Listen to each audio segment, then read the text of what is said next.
Save the date നമുക്കൊന്ന് edit ചെയ്ത് നോക്കിയാലോ. അപ്പോൾ നമുക്ക് ക്യാൻവ എടുക്കാം. ക്യാൻവയിൽ സേവ് ദ ഡേറ്റ് എന്ന് പറഞ്ഞിട്ട് ഒന്ന് സെർച്ച് ചെയ്യുക. അത് സെർച്ച് ചെയ്ത് കഴിഞ്ഞാൽ കുറേ ടെംപ്ലേറ്റ്സ് നിങ്ങൾക്ക് കാണാം.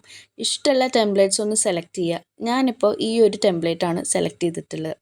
അതിൽ വേണ്ട ഫോട്ടോ സെലക്ട് ചെയ്തതിന് ശേഷം നിങ്ങളുടെ ഗാലറിയിൽ പോയിട്ട് ഫോട്ടോ സെലക്ട് ചെയ്യുക. ഫോട്ടോ സെലക്ട് ചെയ്യുമ്പോൾ അവിടെ റീപ്ലേസ് എന്നുള്ള ഓപ്ഷനാണ് കൊടുക്കേണ്ടത് കേട്ടോ.